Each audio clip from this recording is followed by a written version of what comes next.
Welcome to Straight Talk with PAP. I'm Yvonne Chan. Now, in this episode, we speak to Senior Minister Tharman Shanmugaratnam and PAP candidates Sharael Taha and Alvin. And we're going to take a look at the outlook of the global economy and what it means for businesses to adapt and thrive in a post-pandemic world. Welcome to the show, gentlemen. Now, managing a pandemic requires the tackling of health consequences as well as the security, political, economic, and social consequences and implications. And this post-pandemic world has shown us that globalization and open markets will no longer be the norm. So the outlook looks rather bleak. What other headwinds do you foresee coming our way, Senior Minister? Well, I think that's a good, broad opening question. Let me first say that we have to start thinking about what's happening in the world, not in terms of what's happening today or even the shape of a recovery. Is it a V, is it a W, and so on. That's important. But we're really entering a whole new world. We don't know exactly what it'll look like, but we do know that it's going to involve much less growth than used to be the case. I'd say that's basically a given. Don't look at the markets. Don't look at the stock market, please. It's disconnected.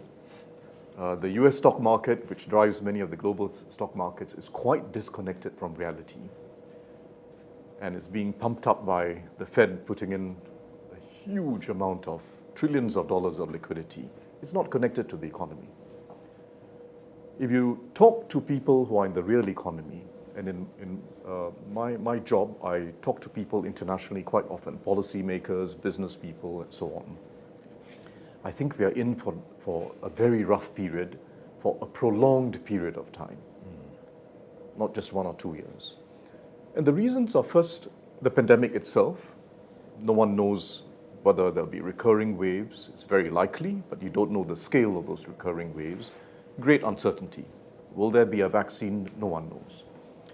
Secondly, the sheer uncertainty itself is making investments slow down, or in fact come to a halt in many industries. Investors are just cautious, because if you're not sure of the future, you wouldn't make big investments. You might just keep the business going, but you're not going to make big investments. And when investments are cut sharply, future growth is affected.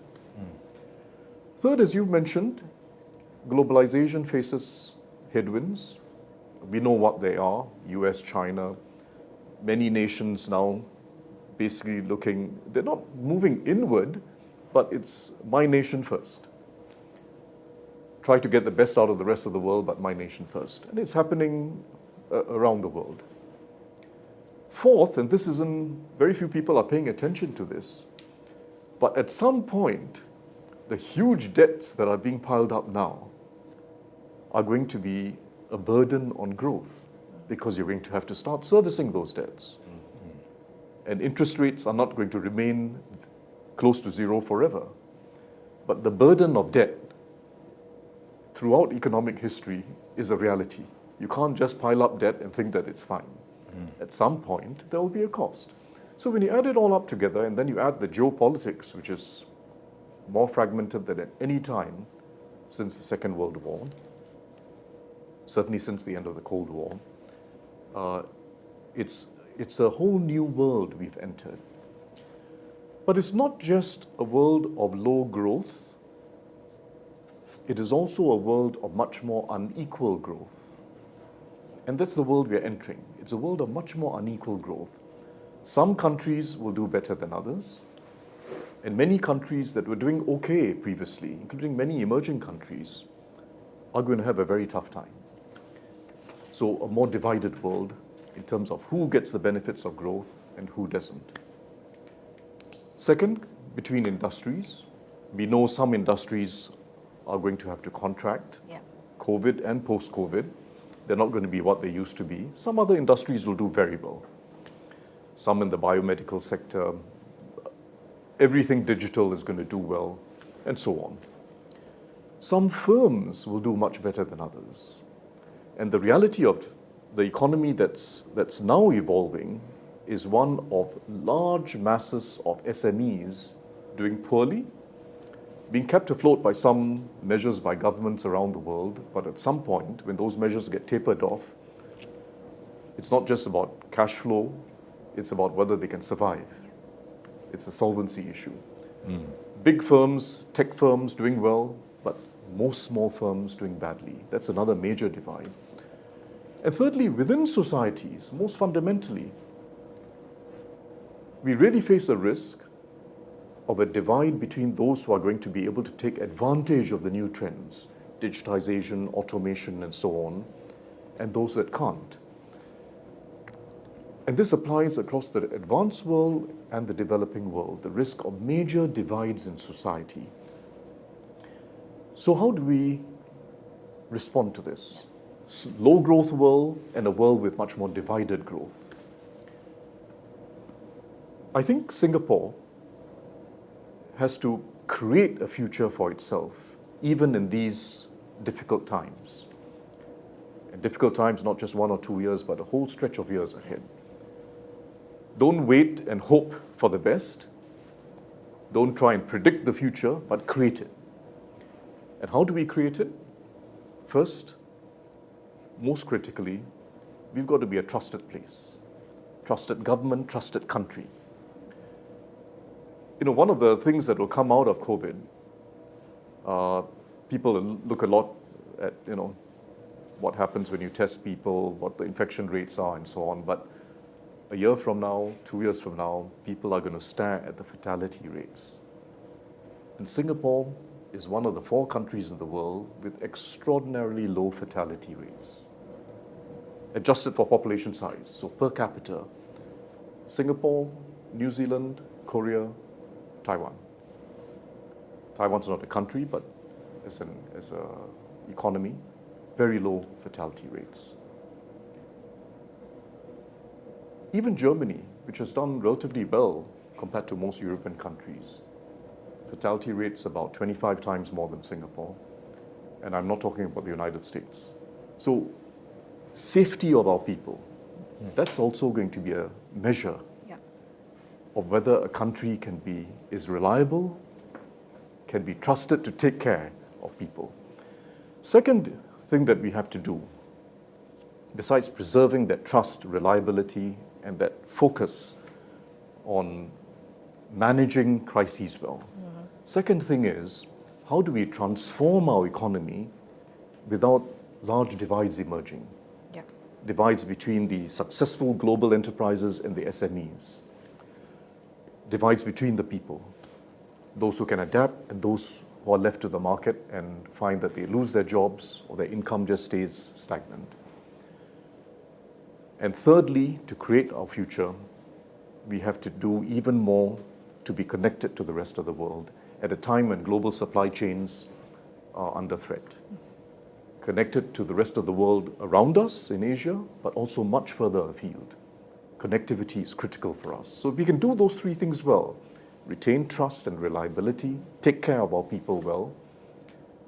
Second, transform without becoming a more divided economy and society. And thirdly, find new connections internationally to create new markets for ourselves. Singapore will have a bright future, even in a very difficult world.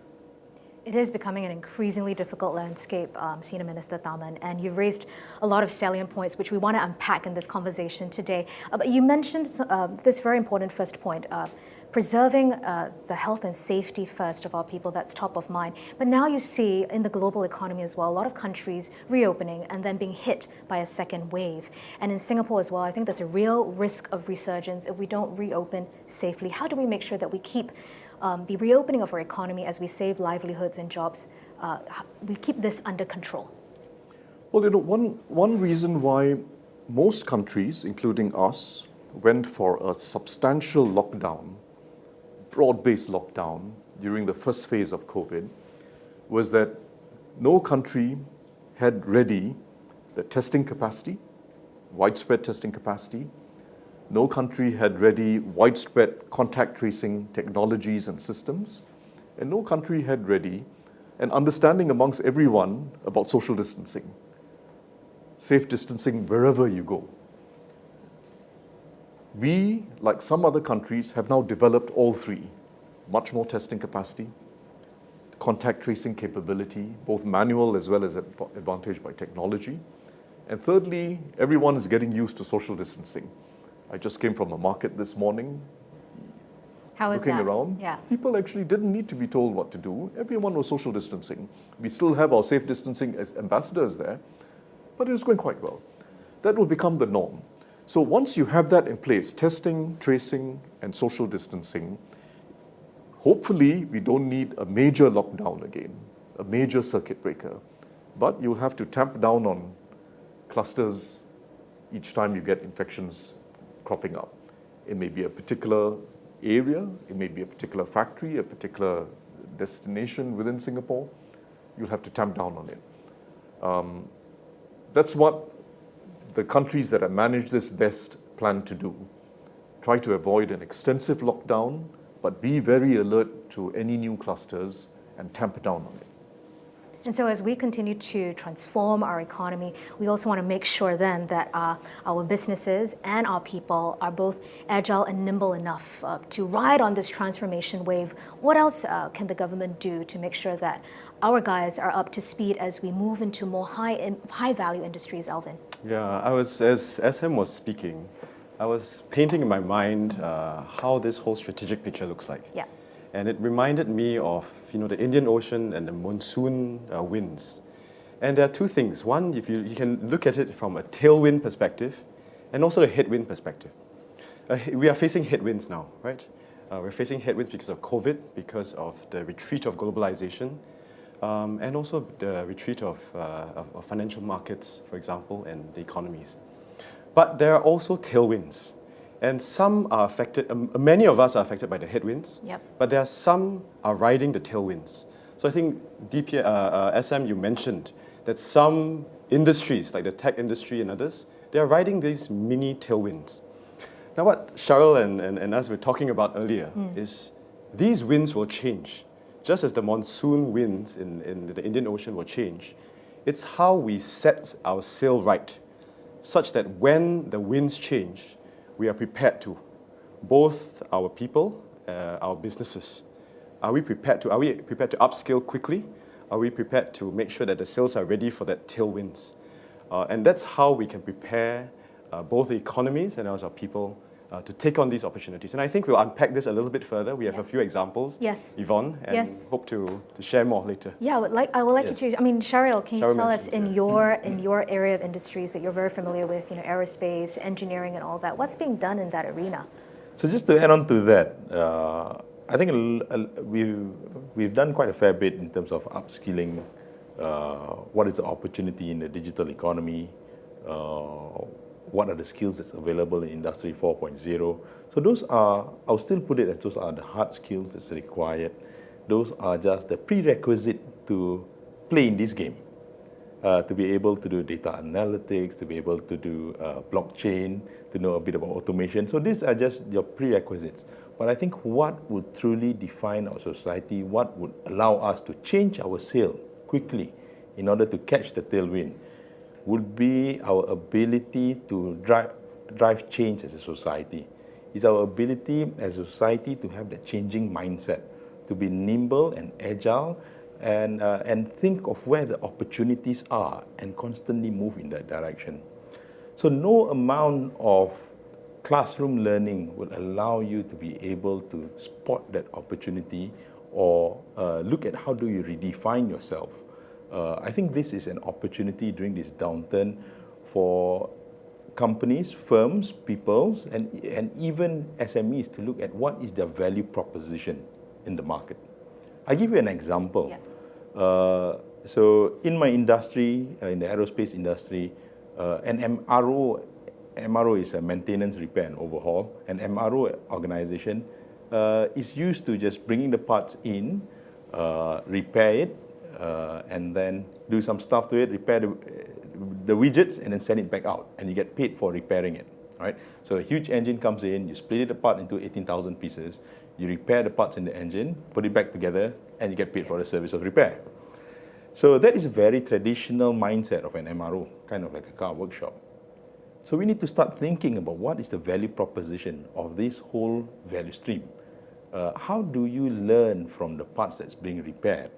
How do you learn in terms of the durability? How do you then prescribe a certain lifespan for the engine such that the engine can continue flying longer, and you can provide that as an additional value proposition for the customers?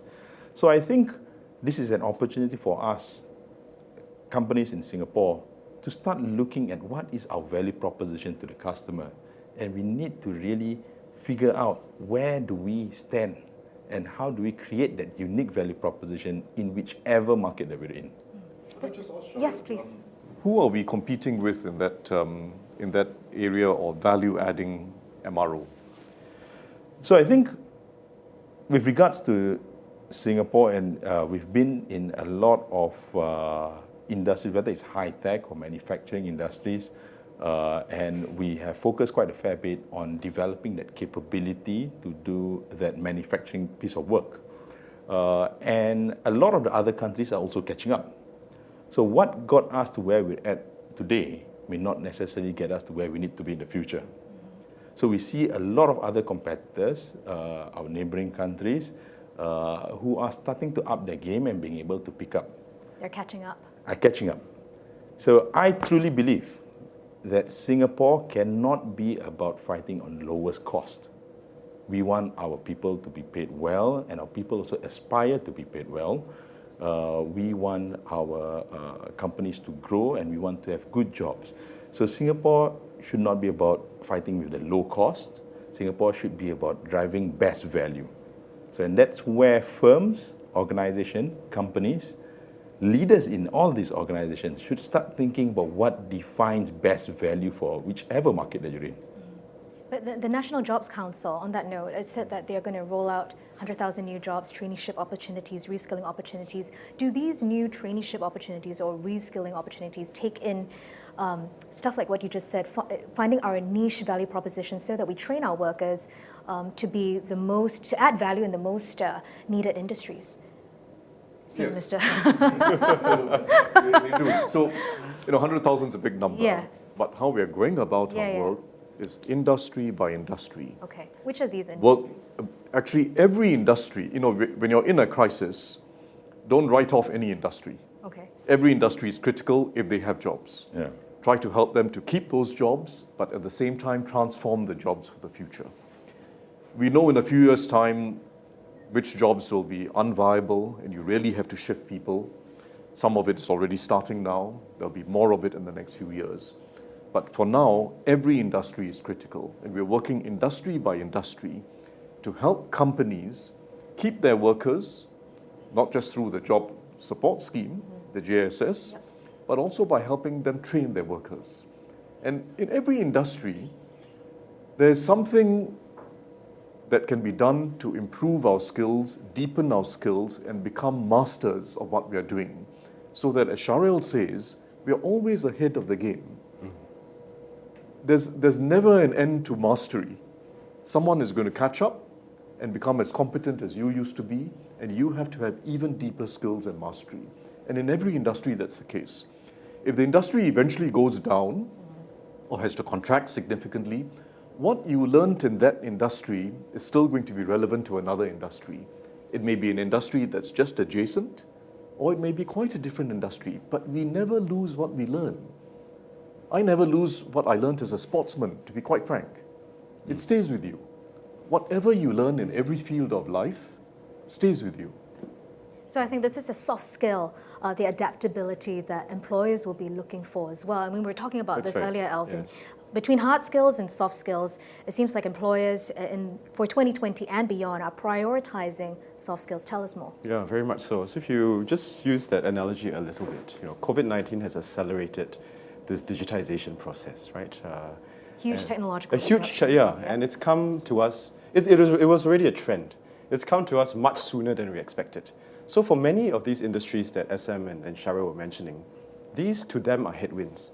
But those that are able to adapt and you mentioned nimble, to be nimble, these become a tailwind, and they drive them forward. And for the hard skills we're looking at, for example, if you look at this setup today, And many of us are also starting to film ourselves, right? Yes. Yeah. And these are video production. So video production is a skill. And COVID-19 has accelerated the need for video producers, for media marketers, for example, because of these platforms. To create online content. Exactly, to create online content. And you already have this new canvas. Now, what you then put on these content matters, and there's a whole variety of skills that are required, right? It requires video production skills, it requires creativity, it requires also collaboration, because content matters. The other thing that we were discussing also is that these soft skills, for example, collaboration, EQ. Yeah, give us the top 5. Collaboration, EQ, adaptability. Are we taking notes? Creativity, and also nimbleness. So what you want to do is you want to be able to build these skills because they apply across divisions. So I'll give you an example. Sharael and I were talking about this earlier. In a private sector company, you see a pie in many different ways, and you never have the full picture of the pie. You need to ask, a different division, hey, I need to solve this issue, and you get different colleagues to piece the pies together. And if you're able to be creative, if you're able to collaborate across divisions, you get to create that value that Sharael was talking about, and you present it to the client. So yes, you have the hard skills that are required, but the soft skills in terms of putting all of these together and forming something that is of a product or something that is of value is very important. Yeah.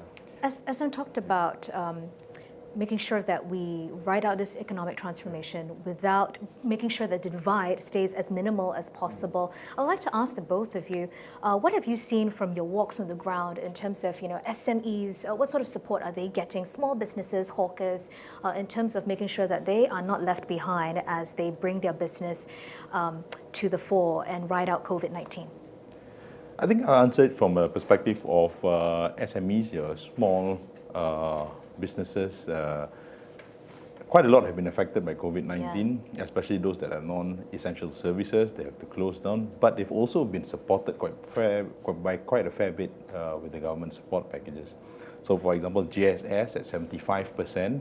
I'm sure that has helped a lot of cash flows. I think rental reliefs as well. Rental reliefs, Big one, the temporary COVID-19 Act, where there's a suspension of contractual obligations, whether it's for your renovation contractors, or it's for your rent, or it's for your lease. And there's been quite a lot of assistance that's given to SMEs. But I think what is important, as SM was saying earlier, is this is a band-aid to help out with the cash flow, including things like deferring your income tax payment by 3 months. So without doing that, companies would find themselves having to pay income tax right in the midst of a circuit breaker, which is disastrous from a cash flow perspective.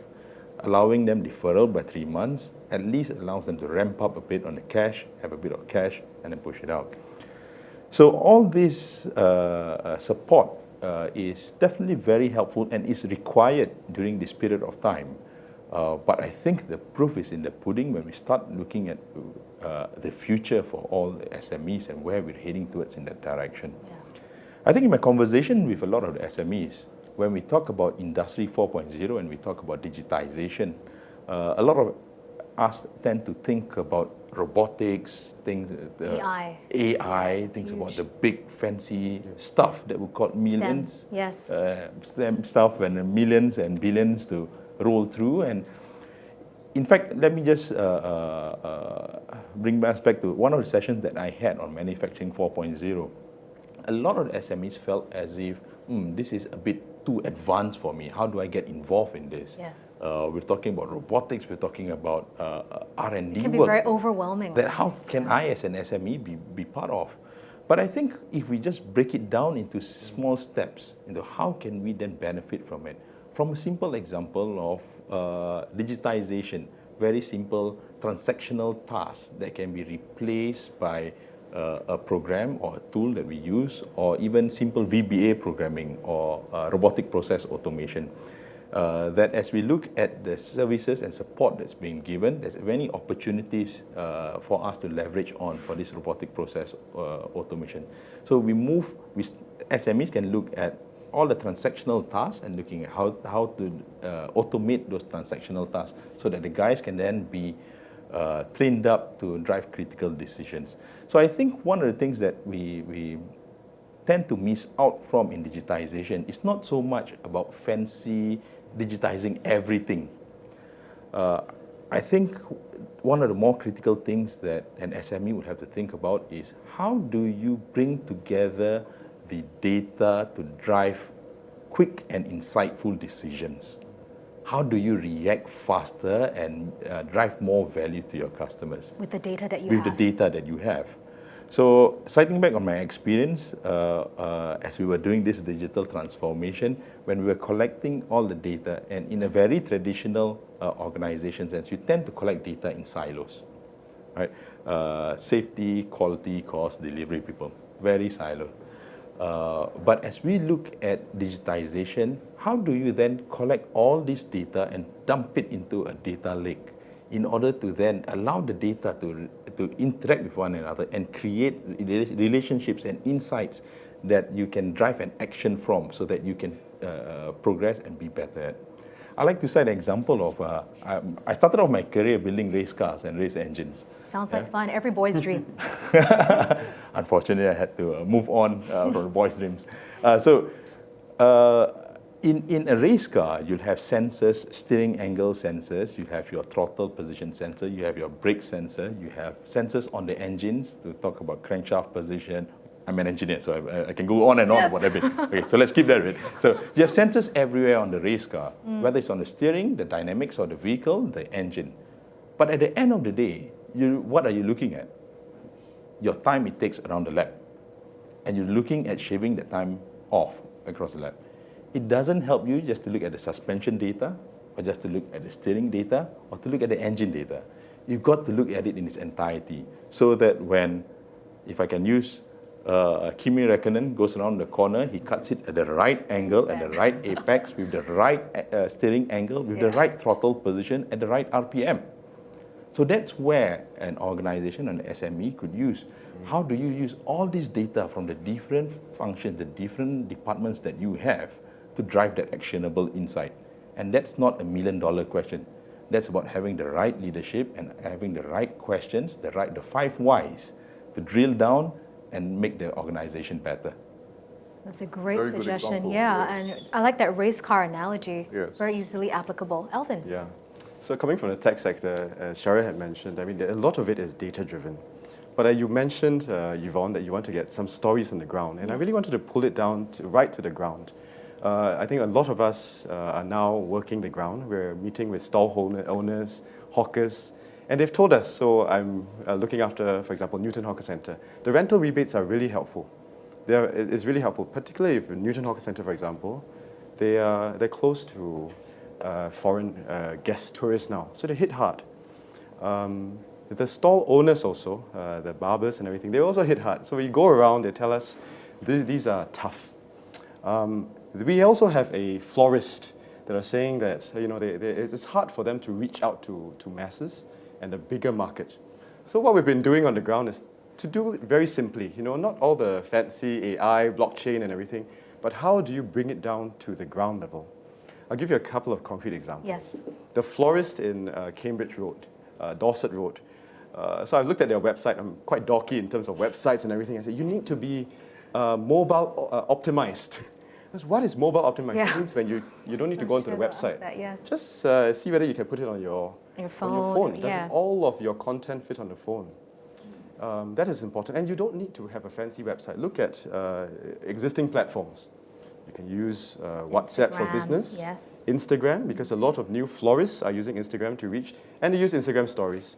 So these are the small, and so this florist who's a good friend of mine, she says, oh, but my husband doesn't want to do it. It's too... Why not? It's too troublesome. So I said, don't worry, I just help you. I help you to create the page, and you see.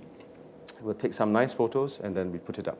So that's what we're doing, just on the ground, slowly making it simple. Bite-sized. Very bite-sized. Yes. They don't, because we see a lot of websites, but websites are rather tough to make. You can go to wix.com, but you have your existing platforms, even Carousel or Instagram. These are existing platforms. Use that as your canvas. So we're slowly helping them to come by, to use the platforms. Even for our hawkers, we've been going, even before the IMDA came in, we've been going stall to stall. And for years in Kretai Kim Seng, I've been trying to say, hey, let's do digital payments, But they don't want, or digital delivery, don't want. Too troublesome. Too troublesome, yeah. And technological adoption on the ground level is more challenging than any of us understand or believe. So How are you able to surpass that, get over that hump? It's difficult. I must say that it is difficult, but COVID-19 has again accelerated the need to do this. So we've looked at it.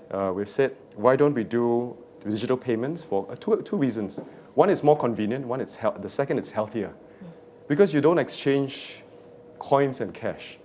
The second is when COVID hit and these shopkeepers, these hawkers are affected, then we brought together the delivery platforms to come and say, hey, this is another way in which you can get your food out and you can get your deliveries out. And then we see hawker tapao, there's a Facebook page. And people started to say, I want to help these hawkers to gain a presence online. And so these are examples. A final example is, unfortunately, my toilet was not working. And For how long? well, I thought I had some technical expertise. You but should have told us beforehand. Yeah. it was solved. It was solved, yeah? Way before this, is it? Yeah, but you try, right? You go to the hardware store and you try to buy, and that's not my expertise. I tried. In the end, I went, where? I went to Carousel. To find yourself a plumber. Yes, and the reason why I went to Carousel is for one reason. We talked about trust earlier, SM. Is because in Carousel, you can see whether this person has a 5-star rating. And so people start to say, oh, this plumber is great, reliable, it comes on time. On time, great. I need a plumber who is reliable and comes on time.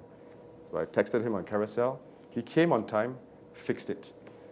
As a plumber, you don't need to go to engineer or blockchain. These are folks that can digitize very quickly. And they are taking the tailwinds. And so plumbers that are not on Carousel, for example, they don't get that business. So we have maybe a good... I can just add on to that. So we don't see it very, it doesn't really come up to us. But what we don't realize is during this CB period, we have always worked on, in Singapore, we have always tended towards using footfall as an approximation of how good or successful the business can get, right? So for example, if you're selling nasi lemak in McPherson or whatever it is, you are depending on the footfall to determine the volume and your revenue of the business.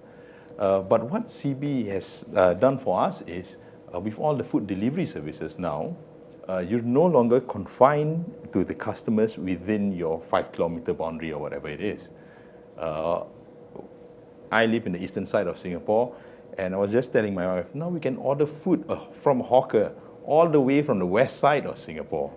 Yes, it will take a bit more money for the delivery, and it will take 45 minutes for it to get delivered.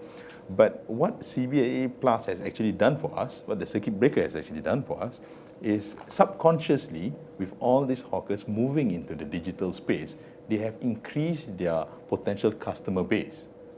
Right? In the past, someone had to physically go there, which became the limitation of the number of customers that you have. And I think maybe if I could just add on or combine the conversation that we had. If we had digitized hawkers looking at the data of what they're selling, maybe the hawkers can start looking at bespoke in the morning. There's more people that wants to buy mirabos, for example. So I'll be preparing more mirabos, and I'll use fresher ingredients and what have you not. And it's only on Thursdays maybe that I see a spike in people asking for tau pok. Maybe that could be how it goes. Making use of data that's available, right? Making better use of it. Exactly. And on this note of digitization, that is always such a mouthful. I want to take a question from our Facebook audience because I think there's quite a lot of questions coming in. So this one comes from Tien Wu, and she says, "Hi sirs, how do we make our digital transformation more inclusive? Not everyone has access to the resources and also skill sets. Plus, there is also gender imbalance in these sectors too. So how will you resolve this?" Very pertinent question. SM. So, frankly, as both Alvin and Sharael were talking, I was thinking to myself, we can do something really special in Singapore. We're already doing it, and actually our next steps are going to achieve something that hasn't been achieved anywhere. When we talk about digitization, it sounds like some sort of economic language or something highfalutin. We intend to make every Singaporean able to connect with each other, get information they want, whether it's about what time the bus is coming or when the polling center is going to be less crowded on the 10th of July or whatever, and or even get entertainment. Cheap, fast, easy. What we've just rolled out for our seniors is going to be a real advantage. How much is it? $5 for 5 5 gigabytes. gig. for 5 gigabytes. $5, right? We must do it for our seniors, do it for everyone in the low-income group, do it for Singaporeans at large. Make it accessible, make it easy, make it something they want to use. It's not just an economic objective.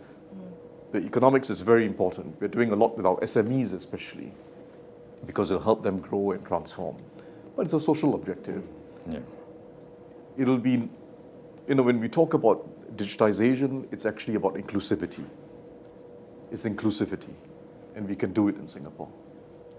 True, SM. Maybe I just want to add on to that on the word that you use, inclusivity. So I think with regards to digitization, and when we look at the digitization for seniors, it was only yesterday. Yeah, it was yesterday morning when I saw the older generation, the more senior folks, using SingPass to go and log on with a QR code and going into the market. So they're already picking it up. And in Pasir Ris, where I've been volunteering, we're trying to see how we can get seniors to go on to Health Buddy, using Health Buddy, so that they can book their polyclinic appointments online. One thing though, that was a challenge to get the seniors to go digital. So it was good for those that already had access to digital. The next challenge would be, how do you get seniors who are not on the digital platform onto digital itself, on the digital platform itself? And I think that was, I reflected back on how I interacted with my parents, right? A lot of us, when we're asked by our parents, how do you do this? Was there a lot of hair pulling? You felt it. That's me. There's a lot of Mom hair and Dad. pulling examples. Yes. But I think it is important for us to also not only have to depend on others to take care of our parents, but also how can we help our parents to be part of this journey? So definitely during the circuit breaker period, what we saw was the digital divide between those that are digitally literate versus those that are not. So those who have no access to or don't know how to download apps or use apps lose out in terms of not information, lose out in terms of ability to apply for any of the services. And it has become more apparent that at the very least, we need our seniors or anyone in our society to be able to access this. And I think if I could ask everyone to just reflect back on how we are also contributing and helping in this. So each and every one of us should be the digital ambassadors. So if a senior were to ask you, how do you download this? Yeah. Let's try our best to get them to help out. What we realized was, we were working with the active aging group. We were thinking of all the fancy things that we could do. Download SingHealth, download Health Buddy, download SingPass for the seniors. And then when we were talking to the active aging group, they said, you know what is the problem I have? I can't see the wordings. I don't know how to type in the password because it's so small. So in actual fact, the first step was to teach them how to increase the font size on their phone. Yeah. That's right. Yeah.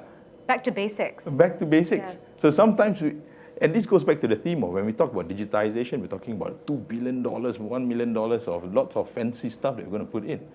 But digitization could be as simple as increasing the font size on their phones.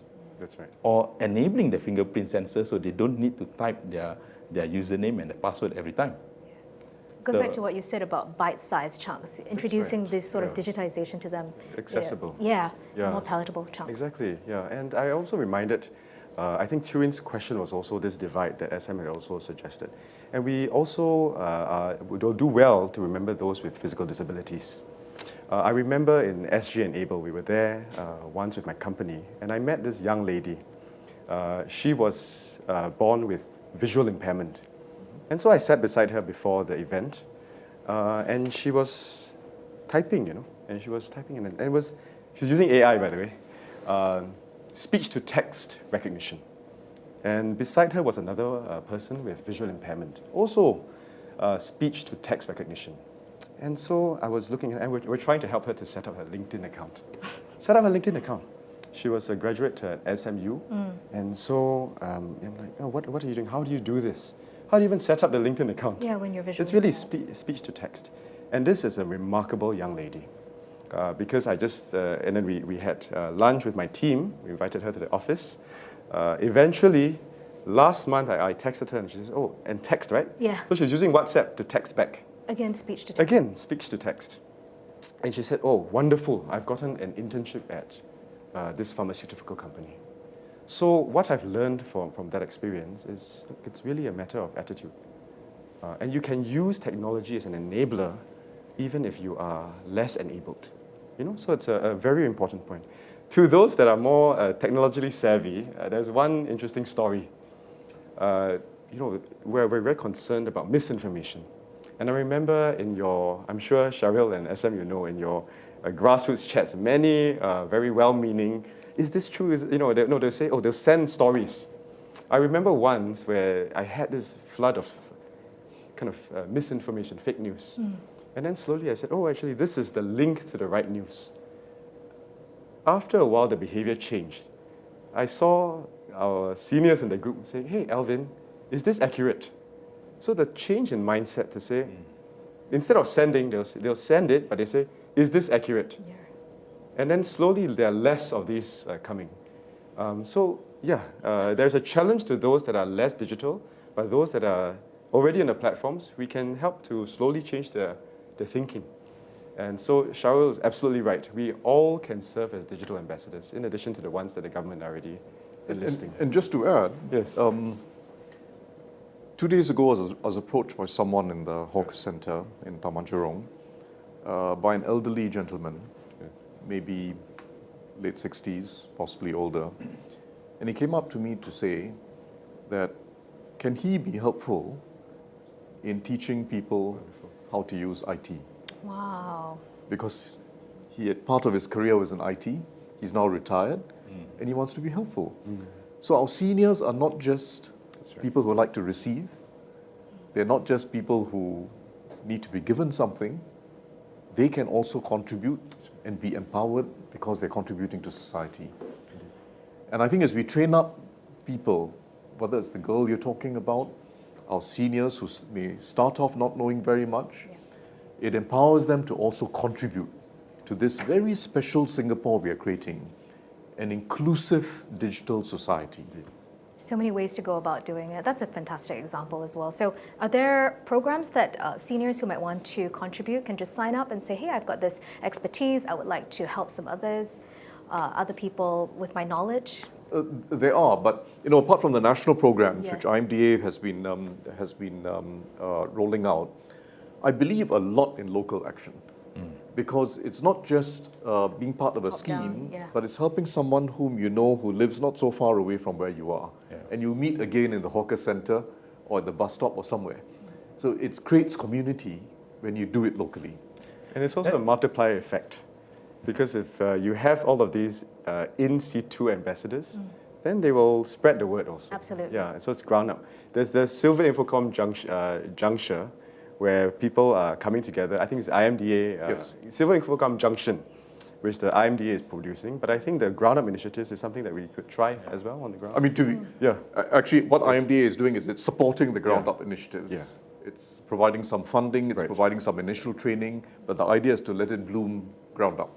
Excellent. So I just wanted to add on to SM's point. So SM, at the start of this segment, SM talked about It's about, we don't know what is the future, but it's about us creating this future together. Yes. And this is exactly one of the examples where we as Singaporeans, as part of our society, it's up for us to create this. How do we create that inclusive digital society?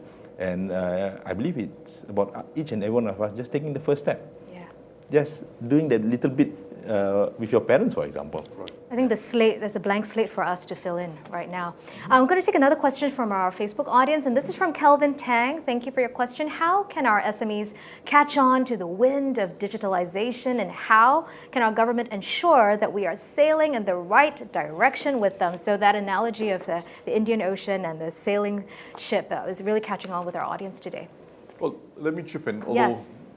I didn't study geography as well as Alvin did in secondary school, so let me use a different example.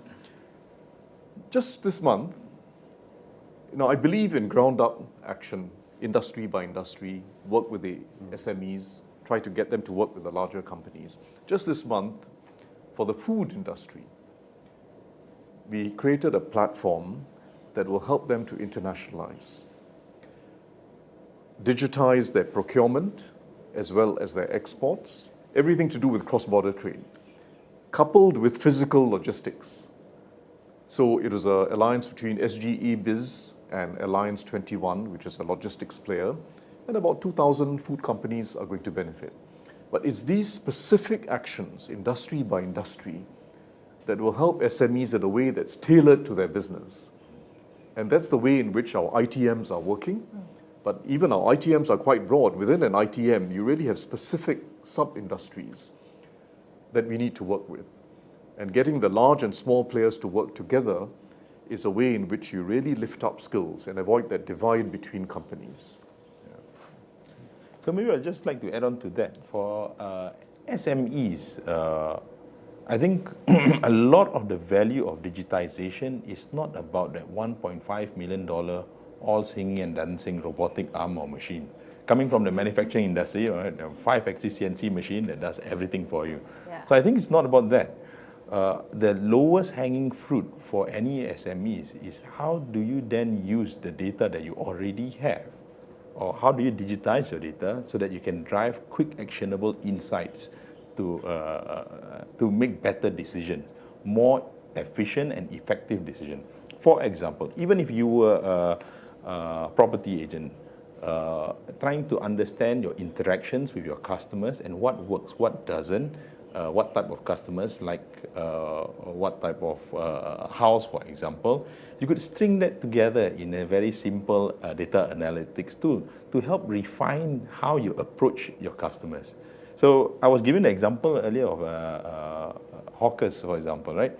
I'm sure there is a cyclical demand pattern for your mee rebus or your mee soto. So as our young, hip hawkers start selling their fancy burgers, maybe you could use some data analytics to see what works for the weekend, what works for the weekdays. And for the SMEs, maybe for the manufacturing side, how do you use all this data to drive efficiency in your machines? How do you utilize them a lot better? And this doesn't require you to be pumping millions of dollars into it. I think for SMEs, cash is very important during this period of time. Of course, if you want to pump in something or you want to invest in something, there's government supports to help you out, productivity. But look at your low-hanging fruit. There's decisions that we make, that we always make based on gut feel. But our gut feel is usually derived from our own sensory perceptions of what's around us. That usually we can already digitize it, and there's a data for it that we can drive the actionable insights from. So maybe start with that. Start with the low-hanging fruit. You know, if I was a business owner and I was looking to expand my team to take me into COVID-19, I would want the both of you in my team. We're going to take one last question. One last question from our Facebook audience, from Sammy Ng. I also wonder if digitalization can drive down the number of working hours, increase productivity, and allow for policies like shorter working hours, as was proposed in Parliament just earlier. Yvonne, maybe I can take this because I think this has a bit of synergies with Sharael's point about efficiency and small and medium businesses. So when I was at Facebook, as we were building the platform, what we were thinking of was how do you get SMEs onto the platforms to do a couple of things. Number one is to build their profile so that you reach more. So these are B2C, yeah? To reach more customers, right? And this is a huge platform. You have both local, regional, and global audience. That's one. The second one is on efficiency. And so we were testing this. It's an interesting analogy, story. We were also helping them to use Facebook Messenger, for example, to answer queries. Now they're using WhatsApp as well. So initially, we were teaching them also how to use a bit of bots. So you can put automated responses. And this increases efficiency because how much is this dress? How much is this food?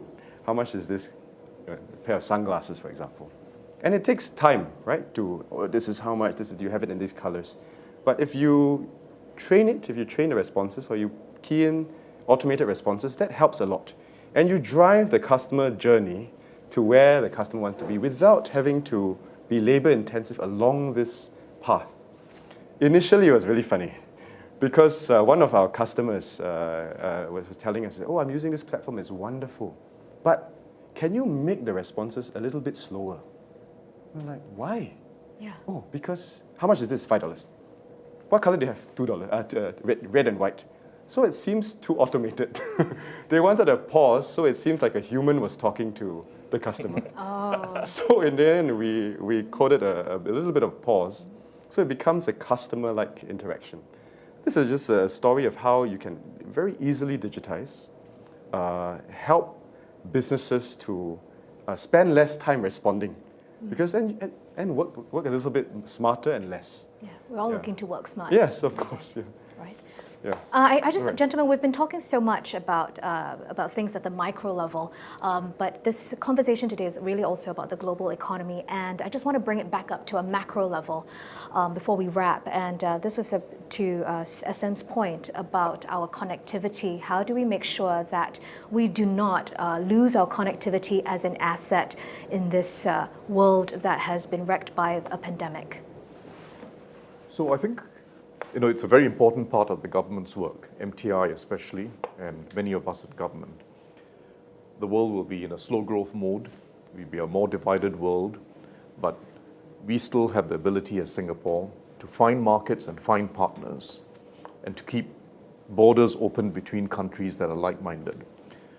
We have just in the midst of COVID, before COVID and during COVID, we've established, we are among the leaders in establishing an open borders policy and a way in which we can digitize trade and investment, business interaction with parts of the world that are not just the largest markets.